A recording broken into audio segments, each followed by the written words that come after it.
नमस्कार, कुरुक्षेत्र देख रहे हैं आप। मैं हूं सौरभ, आपके साथ। बहुत स्वागत है आप सभी का। प्रधानमंत्री मोदी इस वक्त ओवैसी के गढ़ में हैं और कुछ ही देर में प्रधानमंत्री नरेंद्र मोदी की रैली शुरू होने वाली है। लेकिन उससे पहले प्रधानमंत्री का एक बयान ट्रेंड कर रहा है। दरअसल हैदराबाद में बीजेपी की राष्ट्रीय कार्यकारिणी की बैठक के आज दूसरे और अंतिम दिन प्रधानमंत्री ने हैदराबाद को हैदराबाद नहीं बल्कि भाग्यनगर कहकर संबोधित किया। भाग्यनगर, आपको याद होगा यूपी के मुख्यमंत्री योगी आदित्यनाथ हैदराबाद को लगातार भाग्यनगर ही कहते रहे हैं और अब आज प्रधानमंत्री मोदी ने भी हैदराबाद को भाग्यनगर कहकर एक नई सियासी बहस छेड़ दी है। सवाल है, बीजेपी ने इस बार हैदराबाद यानी भाग्यनगर को क्यों चुना? इसके पीछे बीजेपी का मिशन दक्षिण कहा जा रहा है। यानी बीजेपी दक्षिण के 5 राज्यों में 2024 के लिए कम से कम 100 सीटों पर विक्ट्री रोड तैयार कर रही है। इसकी शुरुआत के लिए बीजेपी ने हैदराबाद को चुना है और इस वक्त आपको सीधे हम हैदराबाद के रैली स्थल पर लेकर चलते हैं, जहां गृह मंत्री अमित शाह बोल रहे हैं। भाई केसीआर, हिसाब दो तेलंगाना की जनता को। 8 साल से गद्दी पर बैठे हो, युवाओं के रोजगार का क्या हुआ? केसीआर के मन में युवाओं का रोजगार का मतलब केटीआर का रोजगार है, आपका रोजगार नहीं है भाई। वो आपके रोजगार की चिंता नहीं करते हैं, वो केवल और केवल अपने बेटे को मुख्यमंत्री बनाने के लिए राजनीति करते हैं। इनके मन में प्यासी तेलंगाना की जनता की कोई चिंता नहीं है, बेरोजगार युवाओं की कोई चिंता नहीं है। अरे मजलिस के त्रास से सहमे हुई ये जनता की भी कोई चिंता नहीं है। दिन रात उनको एक ही चिंता है, मेरे बेटे को मैं कैसे मुख्यमंत्री बनाऊं, कैसे मुख्यमंत्री बनाऊं। केसीआर, आज मेरी बात ध्यान से सुन लो। अगली बारी ना आपकी है ना आपके बेटे की है, अगली बारी भारतीय जनता पार्टी की। जब से तेलंगाना की रचना के लिए आंदोलन चला, तब से भारतीय जनता पार्टी ने तेलंगाना की मांग का समर्थन किया था। एक कांग्रेस पार्टी थी जिसने तेलंगाना की रचना को सालों तक रोक कर रखा। जब 2014 में लगा कि मोदी जी आने वाले हैं, आंध्र प्रदेश का विभाजन किया। और मित्रों, विभाजन भी ऐसे किया कि दोनों राज्यों के बीच में कभी न मिटने वाली कटुता करी। अटल जी ने भी 3 राज्य बनाए थे, झारखंड बनाया, उत्तराखंड बनाया, छत्तीसगढ़ बनाया, कहीं कटुता नहीं हुई। कांग्रेस ने दोनों राज्यों को लड़ाने का काम किया और वो आग को भुनाकर केसीआर ने सत्ता हथियाने का काम किया। माताओं, भाइयों, बहनों, केसीआर का पार्टी का निशान क्या है? केसीआर की पार्टी का निशान क्या है? जोर से बोलो, क्या है? गाड़ी है ना? गाड़ी है ना? निशान गाड़ी केसीआर का है, सरकार गाड़ी की है, मगर इसका स्टीयरिंग ओवैसी के हाथ में है। मित्रों, मुझे बताइए, जिस सरकार का स्टीयरिंग ओवैसी जैसे कौमवादी लोगों के हाथ में है, वो जनता का भला कर सकती है क्या? जोर से बोलिए, कर सकती है क्या? मित्रों, आज मैं भाग्यनगर हैदराबाद में खड़ा हूं। पूरा देश जानता है, सरदार पटेल न होते तो आज हैदराबाद भारत का हिस्सा न होता। जब तेलंगाना राज्य का आंदोलन चलता था, केसीआर कहते थे कि हम हैदराबाद विमोचन दिन मनाएंगे। बताइए भाग्यनगर वालों, हैदराबाद विमोचन दिन केसीआर ने मनाया है क्या? जोर से बोलो, मनाया है क्या? केसीआर जरा बताओ क्यों नहीं बना है? आप तो नहीं बताओगे, मैं बताता हूं। वो हैदराबाद विमोचन दिन इसलिए नहीं मनाते कि ओवैसी से डर लगता है, ओवैसी से डर लगता है।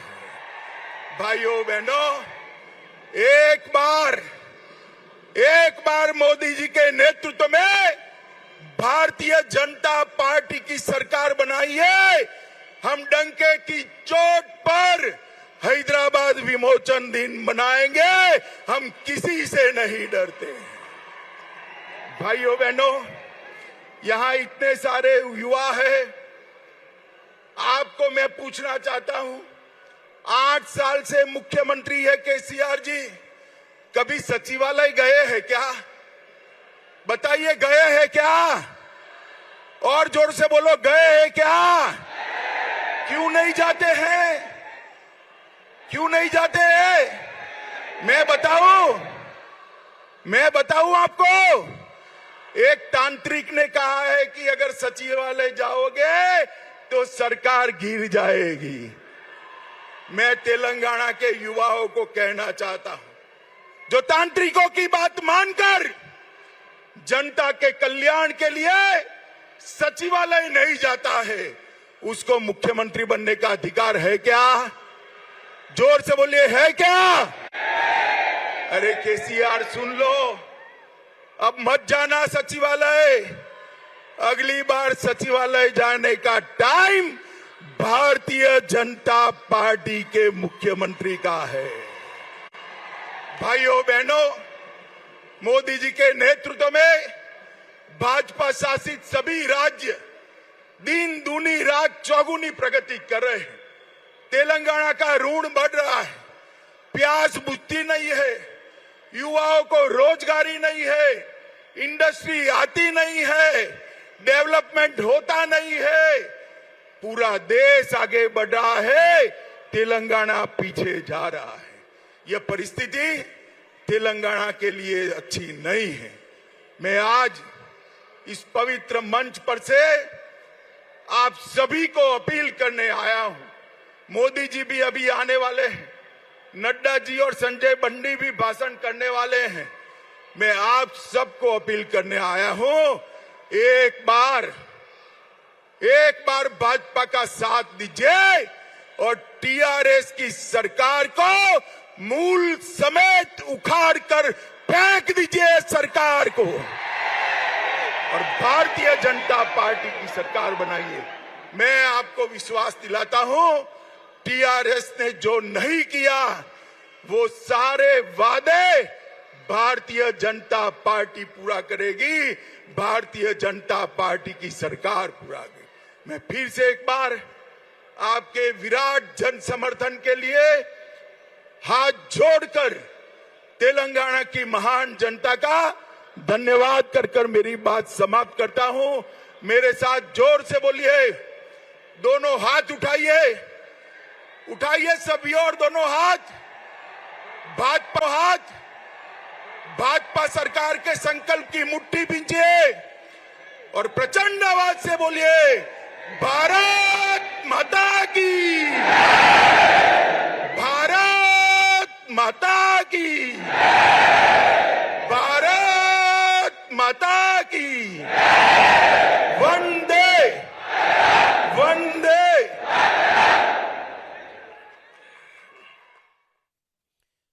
ये आप सुन रहे थे हैदराबाद से विजय संकल्प सभा में भारतीय जनता पार्टी की 2 दिन की राष्ट्रीय कार्यकारिणी की बैठक खत्म हुई है।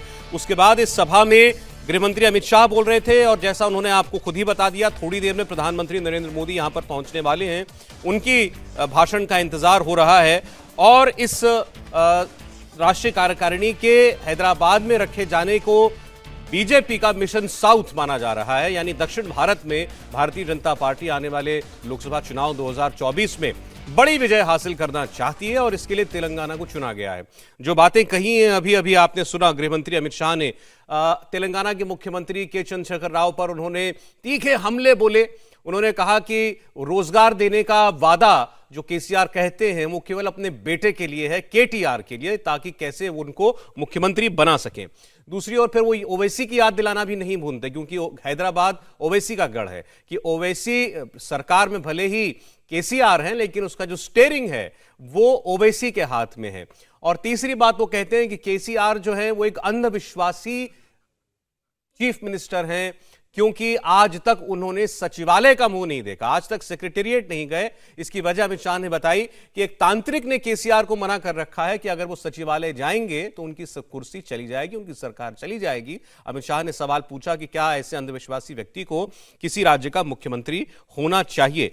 बहरहाल अब से थोड़ी देर में प्रधानमंत्री नरेंद्र मोदी वहां पहुंचने वाले हैं। उनसे पहले दो छोटे भाषण होंगे यहां पर, और जो बंडी संजय कुमार बीजेपी के प्रदेश अध्यक्ष हैं तेलंगाना के, उनका संबोधन होगा पहले, उसके बाद बीजेपी के राष्ट्रीय अध्यक्ष जेपी नड्डा बोलेंगे, और फिर थोड़ी ही देर में प्रधानमंत्री नरेंद्र मोदी जब यहां पहुंचते हैं तो उनके स्वागत के लिए हजारों कार्यकर्ता आज इस सभा में मौजूद हैं। हमारे साथ बहरहाल बीजेपी की इस राष्ट्रीय कार्यकारिणी को समझने के लिए, यहां जो संकल्प लिए गए हैं उनको समझने के लिए दो वरिष्ठ पत्रकार हमारे साथ मौजूद हैं। हमारे साथ संजीव श्रीवास्तव जी हैं। संजीव जी, स्वागत है आपका। और हर्षवर्धन त्रिपाठी जी हमारे साथ हैं। जो दो बड़ी इंटरेस्टिंग बातें आंकड़ों की जो सामने आई, मैं वो आपसे पहले रखना चाहता हूं। बताइएगा कितना प्रैक्टिकल है ये। 2024 के लिए लक्ष्य रखा गया है इस राष्ट्रीय कार्यकारिणी में 350 सीटों का, लोकसभा की 350 सीटें जीतने का। और साउथ में, दक्षिण भारत के 4 या कह लीजिए 5 राज्य मिलाकर के, तमिलनाडु, केरल, आंध्र प्रदेश, तेलंगाना और पुडुचेरी, इनकी 130 कुल सीटों में से 100 सीटें जीतने का टारगेट भारतीय जनता पार्टी ने अपने लिए रखा है।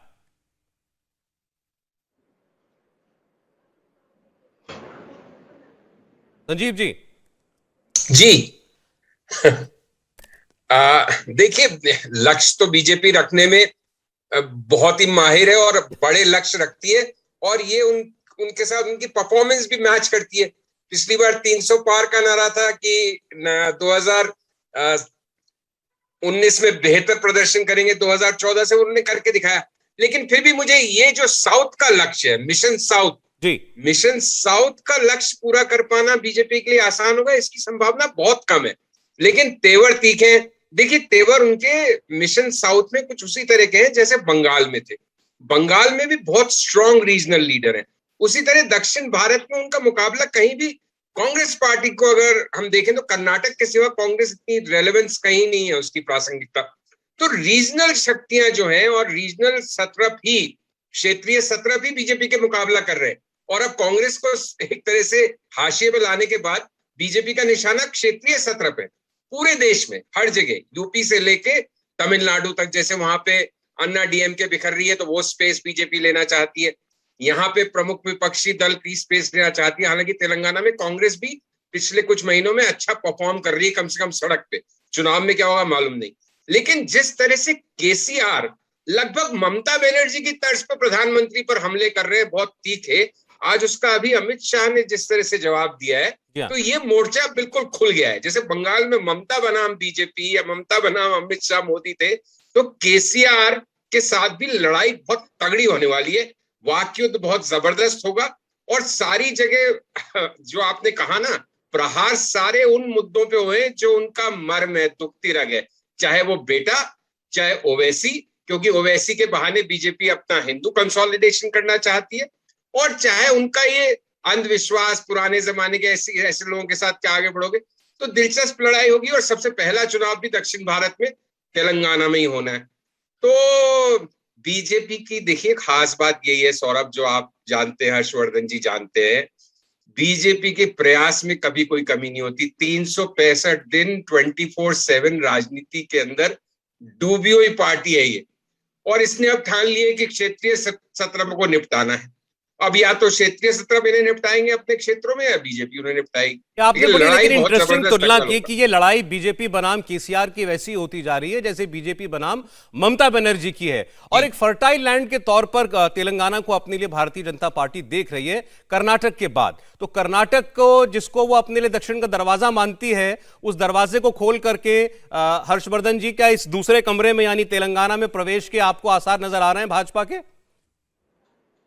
देखिए सौरभ जी, सबसे पहले तो ये कि मुझे लगता है कि भारतीय जनता पार्टी जिसको कहते हैं ना, कि जहां पर कोई संभावना नहीं होती है, और हम लोगों ने जब 2014 के चुनाव में चेन्नई से एक रैली प्रधानमंत्री नरेंद्र मोदी की देखी थी, तो वो सबको ध्यान में होगा और बहुत बड़ी सभा थी वो। तब ये कहा गया, हम लोग भी टीवी की बहस में ये कहते थे कि आखिर वहां से मिलना क्या है, हासिल क्या होना है। और देखिए, अब तक तमिलनाडु में बहुत कुछ हासिल नहीं हुआ है, लेकिन जिस तेलंगाना में है वहां से भारतीय जनता पार्टी के सांसद आते हैं। जिस तेलंगाना में वो बैठे हुए हैं वहां पे वो जो municipal corporation, greater Hyderabad municipal corporation का इलेक्शन होता है तो वो दूसरी सबसे बड़ी पार्टी बन जाते हैं। जिस तेलंगाना में है वहां के चंद्रशेखर राव के दो सबसे नजदीकी लोग, और एक तो पार्टी के संस्थापक थे, बहुत ताकतवर मंत्री थे, वो भारतीय जनता पार्टी से विधायक बन जाते हैं। इसका मतलब क्या हुआ? इसका मतलब ये कि भारतीय जनता पार्टी को पता है कि नेशनल पार्टी के तौर पर कांग्रेस ने जो जगह खाली की है वो पूरे दक्षिण भारत में उसके पास वो स्पेस है। कर्नाटक में चूंकि उसने अपनी हिस्सेदारी पहले से बहुत मजबूत कर ली है, अब उसके लिए तेलंगाना, आंध्र प्रदेश और तमिलनाडु ये बड़ा महत्वपूर्ण राज्य है। और मुझे लगता है कि आज जो ये अमित शाह कह रहे हैं और जो नरेंद्र मोदी कह रहे हैं उस अपनी योजना पर आगे बढ़ रहे हैं। हालांकि मैं भी इस बात से संजीव जी की सहमत हूं कि दक्षिण के लिए 130 में से 100 सीटों का एक लक्ष्य रखना, अनुमान लगाना, ये कुछ ज्यादा हो गया। लेकिन पार्टी है, पार्टी चलाने वालों को ये सब करने का अधिकार होना चाहिए। जी ठीक बात है ये तो खैर, लेकिन फिर भी जैसा आपने कहा, लक्ष्य निर्धारित करते हैं अपने लिए, उसको पाने की पूरी कोशिश करती है भारतीय जनता पार्टी। तेलंगाना में जैसे कि हम मुद्दों की हम बात कर रहे थे और केसीआर के लिए जो शब्द इस्तेमाल किए अभी अमित शाह ने, और सुन लो भाई केसीआर, जो उनकी शैली, जिस शैली में उन्होंने उनको पुकारा है, बिल्कुल जो दो प्रमुख बिंदु, बल्कि तीन जो बीजेपी के अस्त्र रहते हैं, सबसे अस्त्र शस्त्र सबसे प्रबल, एक तो करप्शन सबसे बड़ा, उसके ऊपर दूसरा परिवारवाद, और तीसरा एक ऐसी जगह जहां पर कोई गुंजाइश दिखाई दे जाए, जहां पर पोलराइजेशन की पॉलिटिक्स को कामयाब होने का मौका मिले। तो ये तीनों ही चीजें जो हैं ये तेलंगाना में मौजूद दिखाई देती हैं। संजीव जी बिल्कुल सही कह रहे हैं सौरभ आप, और वही बीजेपी का यूएसपी है। और जहां तक लक्ष्य की बात है, बिल्कुल बात यह है कि अब की बार 200 पार था ना बंगाल में, नहीं हुए तो बंगाल के चुनाव से पहले जितने लोग टीएमसी छोड़ के बीजेपी गए थे वो आज उल्टी कतार लगा के वापस आ रहे हैं। देखिए, ये तो मौके पे चौका, सत्ता के साथ रहने वाले लोग हैं। अब शिवसेना के सारे लोग इधर आ गए, सत्ता बल पलटी तो केसीआर की परफॉर्मेंस कैसी रहती है चुनावों में, विधानसभा, वो निर्धारित करेगी कि जो अभी इधर से लोग उधर जा रहे हैं वो वापस केसीआर की तरफ आएंगे, या अगर अप्रत्याशित रूप से या वो हारते हैं। क्योंकि अभी भी केसीआर को एज बताते हैं जो लोग तेलंगाना की राजनीति को मुझसे बेहतर जानते हैं, अगर मैं उनसे बात करता हूं तो वो वापस केसीआर में आ जाएंगे। लेकिन बात यह है कि जो सबसे बीजेपी की, हमेशा आप चाहे उनके समर्थक हो या विरोधी, जो एप्रिशिएट करने की बात है कि न तो वो लक्ष्य तय करने में और लक्ष्य निर्धारित करने में किसी भी किस्म की कंजूसी करते हैं, और फिर लक्ष्य निर्धारित करके जी जान लगा के उसमें काम करते, नतीजा जो भी है। तो ये तो उन्होंने जो बिगुल बजाया है जाके दक्षिण भारत में, वो बहुत जबरदस्त है। देखिए, लेकिन कर्नाटक में उनके पास दक्षिण में समस्याएं बड़ी हैं। कर्नाटक में येदियुरप्पा के पास, उनके पास कोई चेहरा नहीं है, बड़ा नाम नहीं है, इसलिए कर्नाटक के चुनाव उनके लिए काफी तगड़े और मुश्किल चुनाव हो सकते हैं अगले साल। बहुत कुछ फिर जेडीएस पे निर्भर करेगा कि लोग कितना जेडीएस के साथ रहते हैं, क्योंकि वो एक पर्टिकुलर इलाका है 30-40 सीट मैसूर के आसपास, जहां जेडीएस की परफॉर्मेंस अच्छी रहती है, जिसकी वजह से वो छोटी मोटी किंग मेकर की भूमिका में हमेशा आ जाते हैं। अगर वो नहीं हुआ तो बीजेपी के लेने के देने पड़ सकते हैं। अगर जेडीएस अच्छा करती है तो ये तो आजकल तय हो ही गया है, चुनाव में कोई भी जीते सरकार तो बीजेपी की बनी जाएगी देर सबेर। तो जेडीएस अगर सीटें ले आएगी तो देर सबेर इधर आ जाएंगे, उसमें कोई खास बात नहीं है। तमिलनाडु मुश्किल है, आंध्र प्रदेश जगन रेड्डी के सामने मुश्किल है मामला बीजेपी का, और तेलंगाना डेफिनेटली हर्षवर्धन जी जैसे कह रहे हैं कि नगर निगम के चुनाव जो 1.5-2 साल पहले हुए थे, तब से बीजेपी एक सशक्त शक्ति की तरह से वहां उभरी है। ठीक बात है। जमीन पे विधानसभा में क्या परफॉर्मेंस रहती है, ये पहली बार उसका टेस्ट इस बार होगा इन चुनावों। अच्छा, बात केवल दक्षिण की ना करें, क्योंकि राष्ट्रीय कार्यकारिणी की बैठक है, अब देश भर के कार्यकर्ताओं को वहां से संदेश जाता है, जो 2 दिनों में बैठकें हुई होंगी उसमें। हर्षवर्धन जी, तो अब हम देखें किस बैकग्राउंड के साथ ये 2 दिन की राष्ट्रीय कार्यकारिणी हुई, जब महाराष्ट्र में आपने सरकार पलट दी है। तो एक विजयी भारतीय जनता पार्टी जा रही है। महाराष्ट्र जैसा बड़ा राज्य आपको वापस मिल गया है। 17 राज्यों में आज देश में भारतीय जनता पार्टी की सरकार बनी है। तो ऐसे में मैसेज तो हर कार्यकर्ता को, चाहे वो जिस भी राज्य से आया होगा, उसको यही गया होगा कि हम बीजेपी का ग्राफ जो है वो लगातार उत्थान पर है। महाराष्ट्र उसका ताजा उदाहरण है और इस वर्ष और अगले वर्ष आने वाले चुनावों के लिए जरूर लक्ष्य तय कर दिए गए होंगे। देखिए, निश्चित तौर पर, और उसमें एक जो सबसे महत्वपूर्ण बात है जिसको अमित शाह इधर हाल के दिनों में कई बार उन्होंने दोहराया, और जो पहले मोदी जी के साथ थे, फिर बाद में हर सफल व्यक्ति के साथ हो जुड़े प्रशांत किशोर जो रणनीतिकार हैं, उन्होंने भी कहा कि अगले 20-30 साल 40 साल वो भारतीय जनता पार्टी की राजनीति के होने वाले हैं। अब ऐसे में जब राष्ट्रीय कार्य समिति में कार्यकर्ता जाता है, क्योंकि हर जगह के सबसे महत्वपूर्ण लोग जाएंगे और लौट कर बताएंगे कि वहां क्या क्या हुआ, सारे मुख्यमंत्री, उप मुख्यमंत्री, ढेर सारे महत्वपूर्ण लोग, प्रधानमंत्री, पूर्व अध्यक्ष, ये सब लोग जिस तरह की बातें करते हैं, और जिसको हम कहते हैं कि पार्टी ऐसे मौकों का जो उपयोग करती है, एक तो है कि वो मंच पर बोल रहे हैं, एक है कि वो रेजोल्यूशन पास करने हैं, इकोनॉमिक, पॉलिटिकल सारे, लेकिन एक काम और पार्टियां करती हैं, और वो भारतीय जनता पार्टी ने हाल के दिनों में बहुत सलीके से किया है। वो इन महत्वपूर्ण लोगों को भारतीय जनता पार्टी की वो ताकत दिखाएंगे जिसको लेकर कभी कभी कार्यकर्ता के मन में भ्रम आ जाता है, जिसको लेकर कभी कभी लगता है कि विपक्ष एकजुट है, तो क्या भारतीय जनता पार्टी नरेंद्र मोदी के बाद क्या, 2024 की लड़ाई के बाद क्या, उसको अमित शाह वहां बहुत जोर देकर कहते हैं कि अगले 30-40 साल हम राज करने जा रहे हैं। महाराष्ट्र की राजनीति में जो बदलाव हुआ है वो इसलिए भी उनके लिए महत्वपूर्ण है कि भले ही एकनाथ शिंदे मुख्यमंत्री हैं, लेकिन वहां हिंदुत्व की राजनीति का कंट्रोल वो भारतीय जनता पार्टी ने अपने पक्ष में लिया है, और पूरे देश में जो ऐसी पार्टियां हैं वो कैसे कमजोर हो रही हैं, उसके तर्क के साथ ये वर्कर लौटने वाला है, ये एनईसी मेंबर्स और बड़े नेता लौटने वाले हैं, और उसमें उनको दिखता है कि उनके नेताओं के कॉन्फिडेंस में कतई कोई कमी नहीं है। जो छोटे छोटे लूप होल्स होते हैं, जिसको हम कहते हैं ना वीक पॉइंट्स, कि भाई इस मौके पर सरकार कमजोर दिख रही थी, उसको लेकर भी इसमें बहुत सलीके से कार्यकर्ताओं को बाकायदा पैम्पलेट दिए जा रहे हैं, उनको मटेरियल दिए जा रहे हैं, और उनको इस तैयारी के साथ भेजा जा रहा है कि 24 के पहले वो हर सवाल का जवाब चौराहे पर देने की स्थिति में हो। मुझे लगता है ये बहुत बड़ा काम इस कार्य समिति में हो रहा है। अच्छा, एक महत्वपूर्ण बात छूट गई इस चर्चा में, जो बात बताई गई कि प्रधानमंत्री ने जो आज अपने कार्यकर्ताओं को संदेश दिया, उसमें वो क्या बोले, रविशंकर प्रसाद जी ने वो बात बताई। उन्होंने कहा कि कार्यकर्ताओं में बड़ा जोश भर गया उस वक्त जब प्रधानमंत्री जी ने हैदराबाद नहीं बल्कि भाग्यनगर कहकर हैदराबाद को पुकारा। ये बात बीजेपी के नेता पहले कहते रहे हैं। म्युनिसिपल इलेक्शन में हैदराबाद में जब कैंपेन के लिए योगी आदित्यनाथ गए थे, तब पहली बार शायद बीजेपी के किसी बड़े नेता ने मीडिया के सामने कैमरों पर यह कहा था कि हम अगर आए तो हम नाम बदलेंगे और हैदराबाद का नाम बदलकर भाग्यनगर करेंगे। आज प्रधानमंत्री ने एक तरीके से वो रेजोल्यूशन दोहराया है भाग्यनगर बोलकर। इसका कितना असर पड़ता है संजीव जी? देखिए, ये तो क्या, कहीं पे नजरें कहीं पे निशाना, घूम फिर के बात वहीं आनी है। चाहे अमित शाह ओवैसी पे प्रहार करें, चाहे वो भाग्यनगर की बात करें, एक पोलराइजेशन या ध्रुवीकरण की राजनीति बीजेपी के तर्कश का शायद सबसे बड़ा अस्त्र है। तो वो उसको तरह तरह से इस्तेमाल करते हैं और वो उनकी राजनीति का हिस्सा है। वो उनकी ओवरऑल जो एक स्ट्रैटेजी, रणनीति, क्या उनकी आइडियोलॉजी का हिस्सा है, उनकी विचारधारा का हिस्सा है। तो हम उसमें बहुत ज्यादा चर्चा करें, वो तो सबको मालूम है, वो तो खुली किताब है।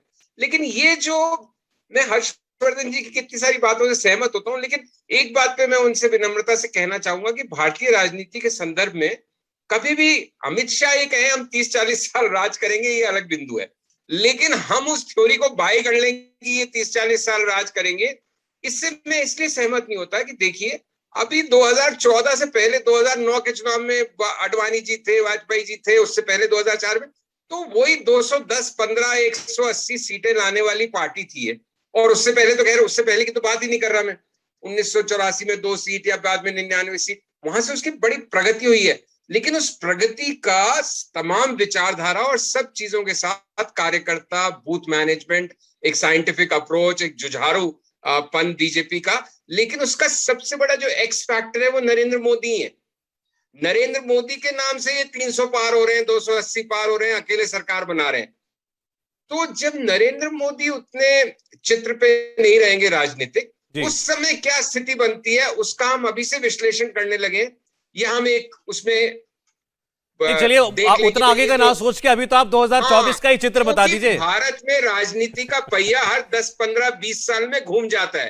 तो अभी जो अगले साल कांग्रेस मुक्त भारत होता हुआ दिख रहा है, अगर वो छत्तीसगढ़ राजस्थान में निपटते हैं, वो 10 साल बाद क्या होगा कोई कुछ नहीं जानता। अच्छा देखिए, मैं संजीव जी रोक रहा हूं आपको। प्रधानमंत्री का हेलीकॉप्टर नजर आने लगा है और वहां की आवाज भी अगर हम सुना सकें तो हमें जरूर बहुत शोर जो है आपको कार्यकर्ताओं का दिखाई देगा। प्रधानमंत्री नरेंद्र मोदी परेड ग्राउंड पर पहुंचने वाले हैं सिकंदराबाद में, जहां पर ये रैली स्थल जो है वो चुना गया है। और जी हाँ, आप देख रहे हैं जैसे कार्यकर्ताओं के बीच अब शोरगुल दिखाई दे रहा है, सब देख चुके हैं, आवाज सुन रहे हैं हेलीकॉप्टर की। तो प्रधानमंत्री थोड़ी देर में जो है मंच पर होंगे और अपने कार्यकर्ताओं को वो संबोधित करेंगे। आपको याद होगा एक बड़ी कंट्रोवर्सी इस बात पे भी छिड़ गई थी कि एयरपोर्ट पर रिसीव करने के लिए खुद चीफ मिनिस्टर के चंद्रशेखर राव क्यों नहीं गए थे प्रधानमंत्री को, जबकि राष्ट्रपति पद के जो विपक्ष के उम्मीदवार हैं यशवंत सिन्हा, उनको लेने वो पूरे अपने दलबल के साथ, तमाम कैबिनेट के साथ वहां पर पहुंचे थे। तो ये तर्क दिया गया था कि ये एक प्राइवेट विजिट है प्रधानमंत्री की और इस वजह से केसीआर का वहां जाना कोई जरूरी नहीं था, ये प्रोटोकॉल का हिस्सा नहीं है। तो ये ऐसी बातें हर्षवर्धन जी उन्हीं जगहों पर उन्हीं राज्यों में उठती हैं जहां पर लड़ाई बड़ी तीखी होती है, जहां पर 1 इंच जगह कोई आरोप लगाने की या जवाब देने की कोई छोड़ना नहीं चाहता। देखिए सौरभ जी, इसमें मैं एक बात, पहले मैं थोड़ा सा जो संजीव जी ने कहा उसका जरूर थोड़ा सा एक लाइन में जवाब दूं। मैंने कतई नहीं ये कहा कि मैं अमित शाह की इस थियरी को ओन कर रहा हूं, लेकिन मैंने ये कहा कि वहां से अमित शाह इस थियरी को देश के हर हिस्से में पहुंचाने के लिए तर्क दे के भेज रहे हैं। ये हर पार्टी करती है और चूंकि जब कोई पार्टी उस पर कुछ खरा उतरती दिखती है तो कार्यकर्ता उसको ओन करने लगता है। मैंने प्रशांत किशोर का भी हवाला दिया। अब जब हम ये कहते हैं कि तेलंगाना में ऐसा झगड़ा क्यों है, 2 चीजें हुई। एक तो भारतीय जनता पार्टी ने बहुत मजबूती से वहां अपने आप को एक तरह से कहें कि स्थापित करने की कोशिश की और हाल के दिनों में जाने अनजाने केसीआर की राष्ट्रीय महत्वाकांक्षा बढ़ी।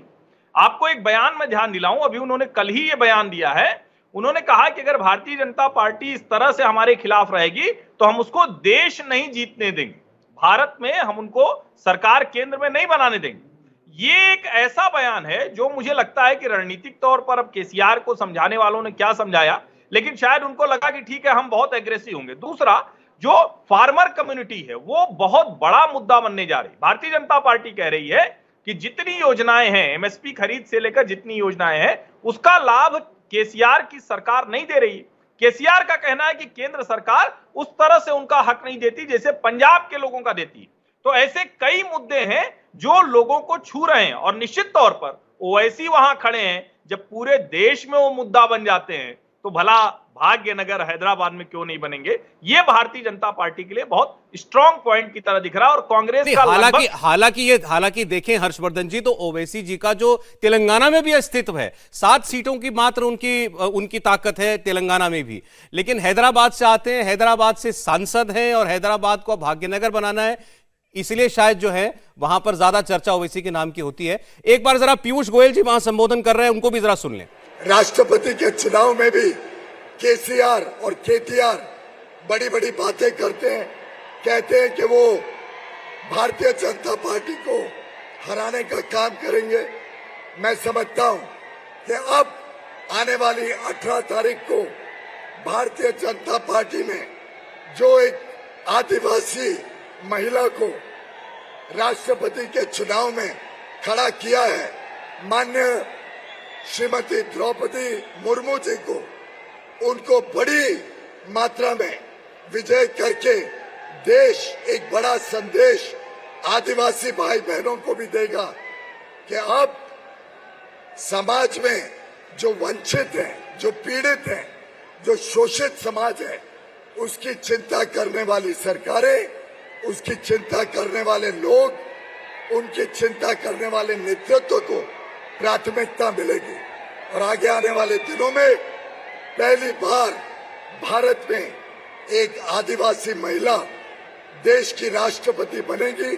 मैं समझता हूं हम सब के लिए बड़े गर्व की बात है कि माननीय प्रधानमंत्री नरेंद्र मोदी जी ने एक आदिवासी महिला को इतनी बड़ी जिम्मेदारी दी, इतना बड़ा मान, इतना बड़ा सम्मान देने का निर्णय किया।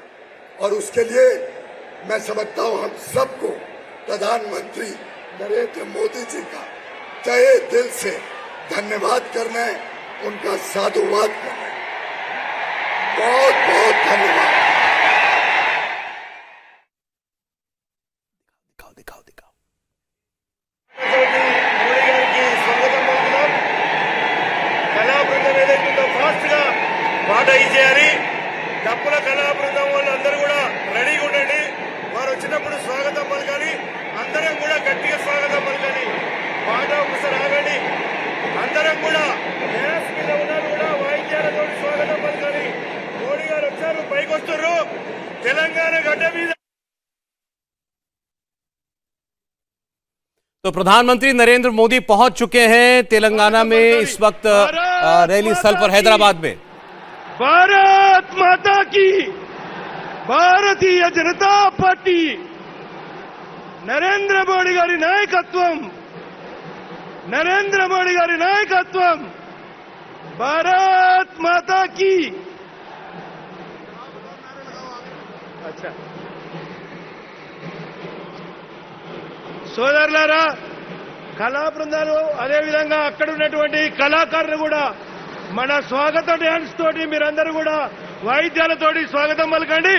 డప్పు కళాకారులు కూడా మీ యొక్క డ్యాన్స్ తోటి మీరు స్వాగతం పలకండి. భారత్ మాతా కీ, భారత్ మాతా కీ, జై జై మాతా, జై జై మాతా, జై శ్రీరామ్, జై శ్రీరామ్. జిందాబాద్ జిందాబాద్ అంటే మోడీజీ జిందాబాద్, జిందాబాద్ జిందాబాద్, जिंदाबाद जिंदाबाद। तो नरेंद्र मोदी पहुंच चुके हैं रैली स्थल पर और ये जो शोर आप सुन रहे हैं कार्यकर्ताओं का, उनको बता दिया गया है। वहां लगी स्क्रीन पर तस्वीरें भी दिखा दी गई हैं प्रधानमंत्री मोदी के काफिले की। तो उसी का शोर गूंज रहा है इस वक्त। हजारों के इस भीड़ में बीजेपी के इन कार्यकर्ताओं में जो देश के कोने कोने से यहां पर पहुंचे हुए हैं भारतीय जनता पार्टी की राष्ट्रीय कार्यकारिणी में शामिल होने के लिए। प्रधानमंत्री वहां पहुंच चुके हैं। मंच पर बीजेपी की तमाम टॉप लीडरशिप मौजूद है, सभी मुख्यमंत्री, केंद्रीय मंत्री वहां मौजूद हैं और प्रधानमंत्री किसी भी वक्त मंच पर आने वाले हैं। और यहां से जो उनका संबोधन होगा वो अपनी पार्टी के लिए तो है ही, लेकिन केवल तेलंगाना तक सीमित होगा ऐसा बिल्कुल नहीं है। प्रधानमंत्री ने अपने कार्यकर्ताओं का जो संबोधित किया है राष्ट्रीय में, जिसका प्रसारण नहीं हुआ, उसमें भी उन्होंने तमाम प्रमुख बातें की। उसमें भी उनका जोर परिवारवाद पर रहा है कि परिवारवाद का खात्मा हमें हिंदुस्तान से करना है। उसमें भी उनका जोर इस बात पर रहा है कि कैसे भ्रष्टाचार जो है वो दीमक की तरह तमाम राज्यों को अभी भी जकड़े हुए है, उसे दूर करना है। और इसके अलावा उन्होंने ये भी कहा कि जितने भी हमारे विरोधी परास्त हो रहे हैं, खासतौर पर कांग्रेस पार्टी जिस तरीके से लुप्त हो रही है अलग अलग राज्यों में, ये हमारे लिए कोई व्यंग का या कोई हर्ष का मुद्दा नहीं है, बल्कि इससे हमें सीख लेनी है कि हमारी कार्यशैली कभी वैसी ना हो और हमारी दशा कभी वैसी ना हो जाए।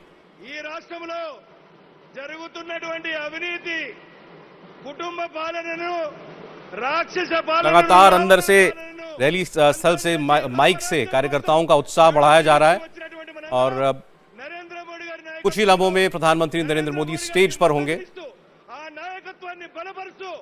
మనందరం కూడా నరేంద్ర మోడీ గారికి స్వాగతం పలికి ఇంకా ముందుకు పోయేందుకు, మన రాష్ట్రంలో అధికారంలోకి వచ్చేందుకు అందరూ కూడా లేచి నిల్చుండి స్వాగతం పలకాలి.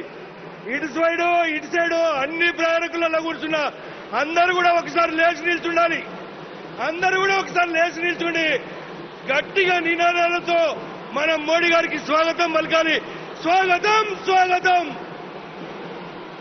స్వాగతం స్వాగతం స్వాగతం స్వాగతం. భారత్ మాతా కీ, భారత్ మాతా కీ. జై శ్రీరామ్, జై శ్రీరామ్, జై శ్రీరామ్. స్వాగతం స్వాగతం స్వాగతం స్వాగతం స్వాగతం స్వాగతం. మోడీజీ స్వాగతం, స్వాగతం స్వాగతం.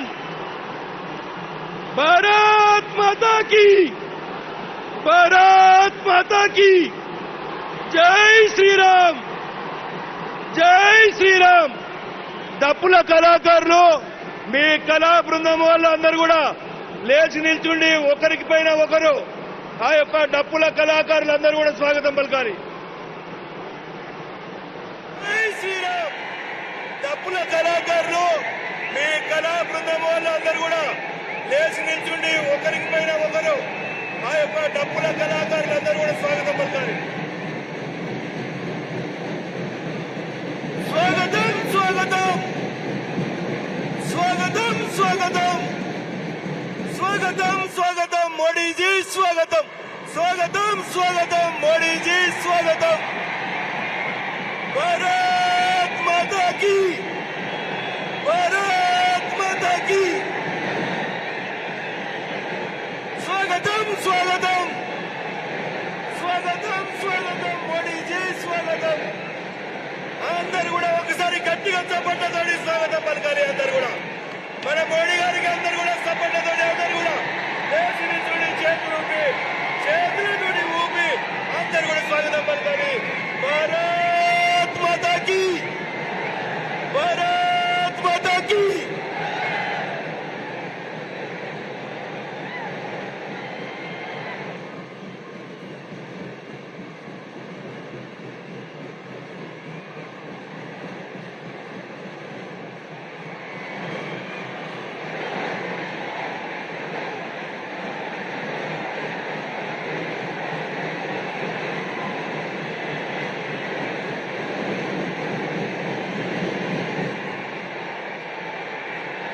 ఇప్పుడు అందరూ కూడా మన ప్రియతమ నాయకులు మన నరేంద్ర మోడీ గారి ఉపన్యాసం కోసం దాదాపు 12 గంటలు ట్రావెల్ చేసి వచ్చాం. అందరూ ఓపికగా వారు ఉపన్యాసాన్ని పూర్తిగా కూడా విని మన బూత్ లో మన గ్రామంలో ఆ యొక్క విషయాలు చెప్పేందుకోసం అందరం సిద్ధంగా ఉన్నాం. ఇప్పుడు మన రాష్ట్ర అధ్యక్షులు కరీంనగర్ పార్లమెంట్ సభ్యులు శ్రీ బండి సంజయ్ కుమార్ గారిని మాట్లాడాల్సిందిగా కోరుతున్నాం.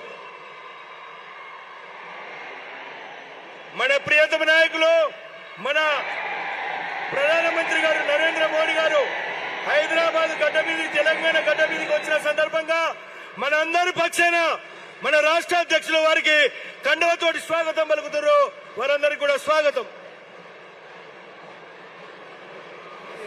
हैदराबाद की जनता का अभिवादन किया और बस अब थोड़ी देर में उनका संबोधन हम सुनेंगे.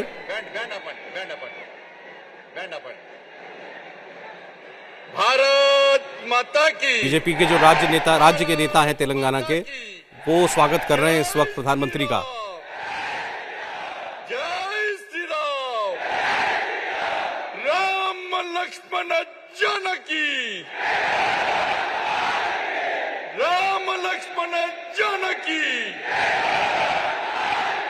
वंदे वंदे नरेंद्र मोदी गारी नायकत्వం.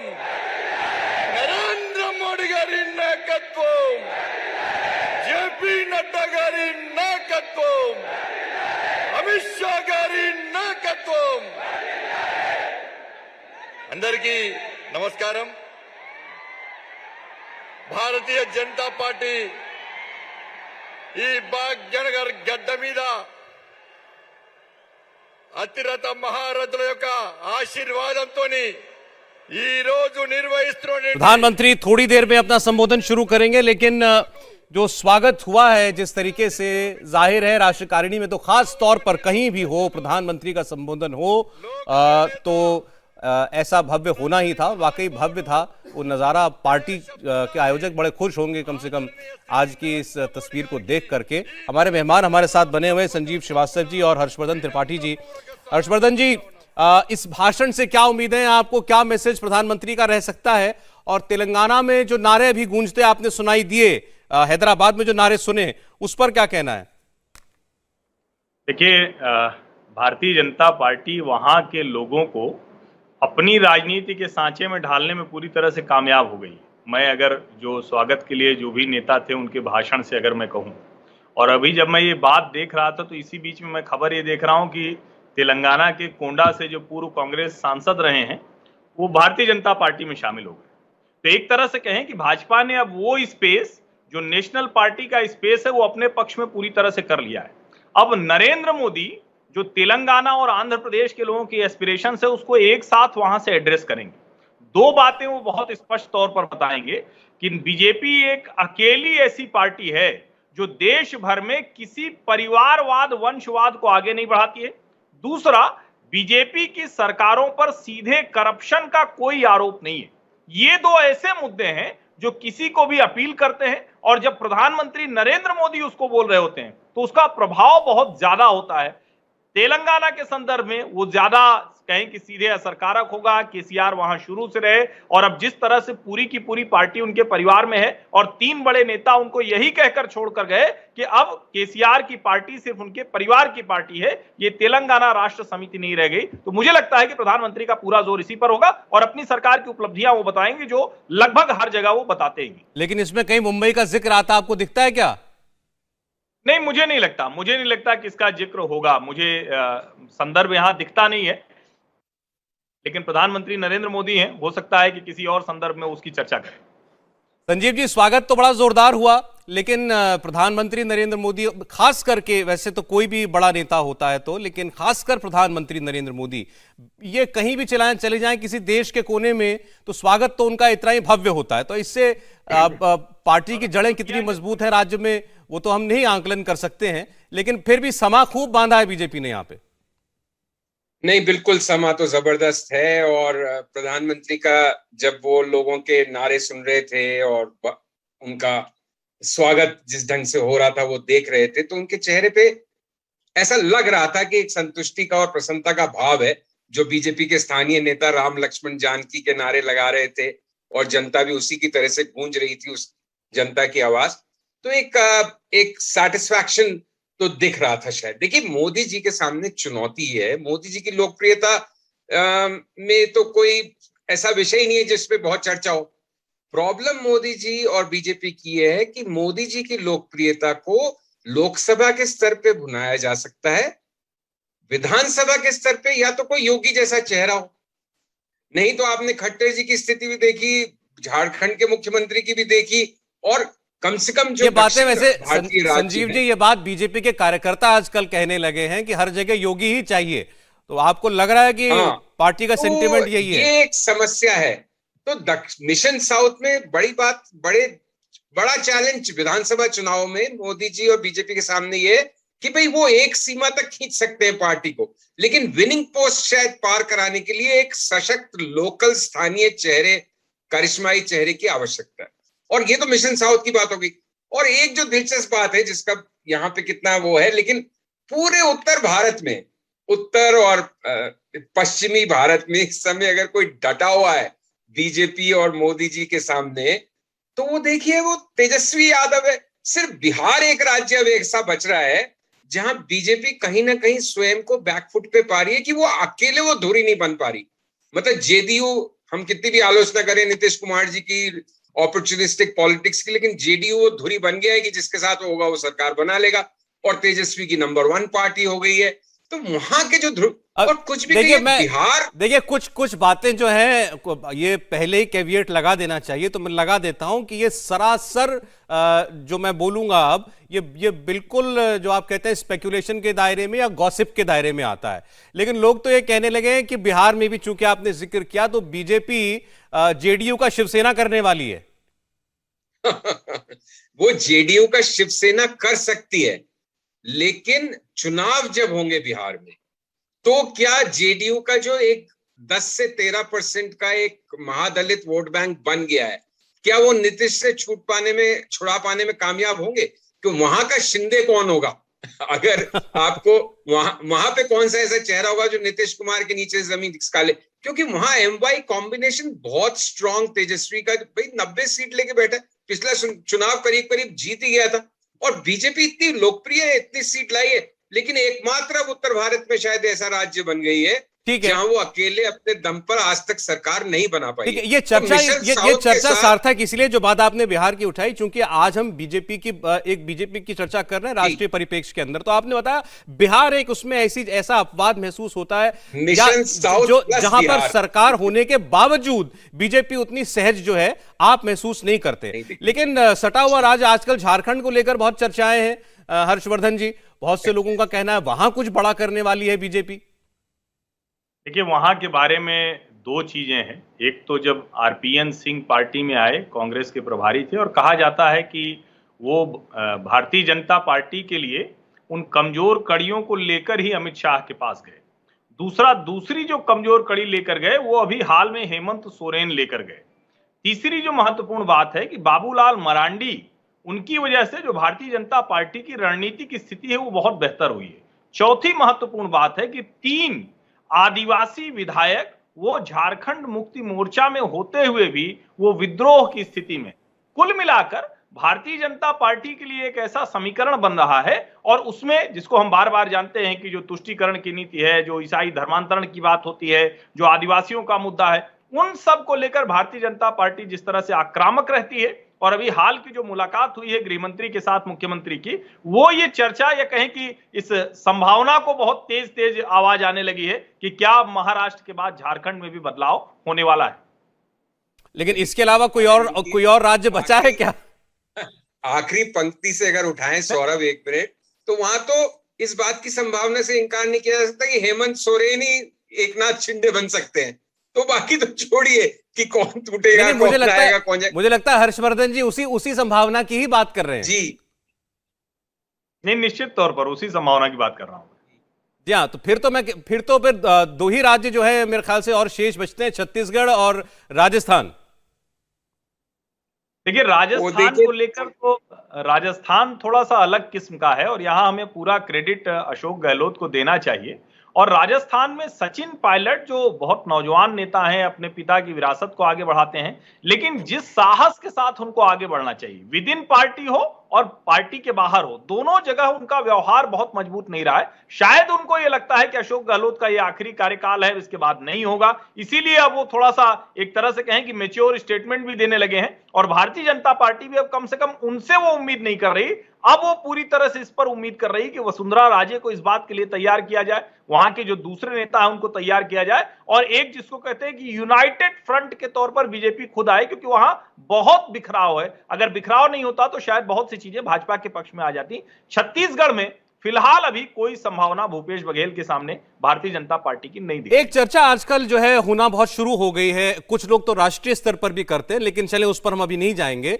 लेकिन क्या नरेंद्र मोदी की भाजपा वो अब राज्यों में सेकेंड लाइन ऑफ लीडरशिप की तरफ जाने लगी है? वो पुराने छत्रप जो अब तक उनको राज्य जीतकर देते भी रहे, जो उनका चेहरा बने हुए हैं राज्यों में, मध्य प्रदेश में हो, राजस्थान में हो और तमाम राज्यों में हो, कर्नाटक में हमने देखा परिवर्तन उनको करना पड़ा, लेकिन कितना वो कामयाब हुआ है अभी उस पर सवाल संजीव जी खुद ही खड़े कर रहे थे। क्या आपको वो तैयारी करती दिखती है भाजपा कि अब हमारे पास इनसे आगे बढ़ने का वक्त आ चुका है? देखिए सौरभ जी, मुझे लगता है कि अगर एक बार हर्षवर्धन संजीव जी को मेरी आवाज जा रही है तो उनका राय ले लें इस पे। संजीव जी।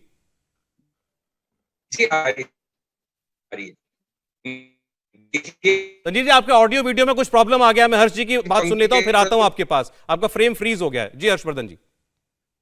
देखिए, निश्चित तौर पर कोई भी पार्टी जो है ना, वो कहा जाता है कि अगर वो थोड़ा सा आगे की सोचेगी तो वो आगे तक चलेगी, अगर आगे की नहीं सोचेगी, जहां खड़ी है वहीं मस्त हो जाएगी, तो फिर उसका ढलान बहुत तेज होने वाला है, जो कांग्रेस के साथ हुआ।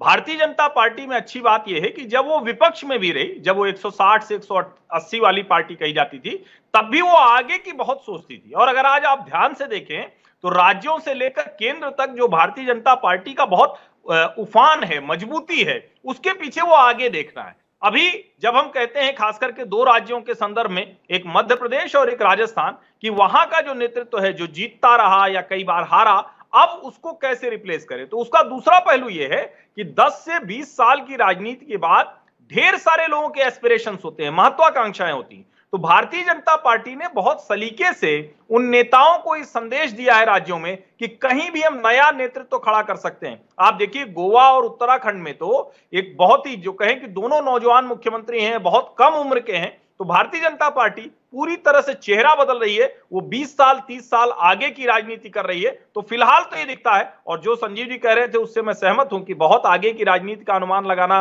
आसान नहीं होता, लेकिन आज की तारीख में तो भाजपा दिखता है कि वो अपनी जड़ों को, अपने नेताओं को, अपने कार्यकर्ताओं को बहुत तेजी से पक्का कर रही, पुख्ता कर रही। एक बार फिर जरा हम तस्वीरों के बारे में आपको बता दें। प्रधानमंत्री नरेंद्र मोदी वहां पहुंचे हुए हैं। फिलहाल जो उनके राज्य के नेता हैं वो जो है संबोधन कर रहे हैं, जो प्रदेश अध्यक्ष हैं, और उसके बाद फिर प्रधानमंत्री नरेंद्र मोदी का संबोधन थोड़ी ही देर में वहां पर शुरू होगा। और 2 दिन की राष्ट्रीय कार्यकारिणी, इसके लिए जो चयन किया गया जिस स्थान का, हैदराबाद का, वो अपने आप में बड़ा दिलचस्प है। इसके बारे में हम लोगों ने बात नहीं की। मिशन साउथ तो चलिए ठीक है, लेकिन उसमें भी हैदराबाद में ऐसा क्या नजर आ रहा है बीजेपी को इस बार? हर्षवर्धन जी, एक महत्वपूर्ण बात यहाँ बहुत जरूरी है कहना। हैदराबाद अब वो हैदराबाद नहीं रहा जो हम आज से 20 साल पहले, 25 साल पहले, 30 साल पहले देखते थे, या कहें कि जो संयुक्त आंध्र प्रदेश था उसकी राजधानी के तौर पर जिस हैदराबाद को हम देखते थे वो ऐसा नहीं रहा। एक तो चंद्रबाबू नायडू का धन्यवाद करना चाहिए भारतीय जनता पार्टी को, क्योंकि चंद्रबाबू नायडू ने हैदराबाद को देश के प्रवासियों का, विशेष करके जो सॉफ्टवेयर के क्षेत्र में है, उन प्रवासियों का एक बड़ा हब बना दिया, अड्डा बना दिया। जैसे महाराष्ट्र में बहुत सी जगह पर कहें कि डेमोग्राफी चेंज हुई है, लोग अलग अलग जगहों से पहुंचे हैं, तो जो उत्तर भारत की पार्टी थी वो अगर दक्षिण भारत में पहुंच रही है तो उसकी एक बड़ी वजह ये भी रही। जो बेंगलुरु में हमने देखा वो हैदराबाद में होते हुए देखते हैं, अगर हम उसके एपी सेंटर के तौर पर कहें, और उसका विस्तार हम इस तरह से देखते हैं कि अब तेलंगाना का हिस्सा है, लेकिन जो नया हैदराबाद बसा है, जिसको हम सैटेलाइट टाउन कहते हैं, वो पूरी तरह से भारतीय जनता पार्टी के कब्जे में आता है, जो हमने अलग अलग समय पर देखा, विशेष करके जो ग्रेटर हैदराबाद म्युनिसिपल कॉर्पोरेशन का इलेक्शन है। दूसरी जो बड़ी चीज हुई है, वहां के लोगों का कोई बैर नहीं है। जैसे तमिलनाडु थोड़ा अलग है, केरल थोड़ा अलग है, लेकिन आंध्र प्रदेश और तेलंगाना के लोग, उनको ना तो हिंदी से समस्या है, यहां तक कि हैदराबाद में बाकायदा हिंदी के अखबार और एजेंसी तक काम करती रही है। तो मुझे लगता है कि वो सारी चीजें हैं वो भारतीय जनता पार्टी अपने पक्ष में लाने की कोशिश कर रही है। इंडिया टीवी हर वक्त हर जगह डाउनलोड करने के लिए सर्च करें India TV news Google play store या ऐप स्टोर पर।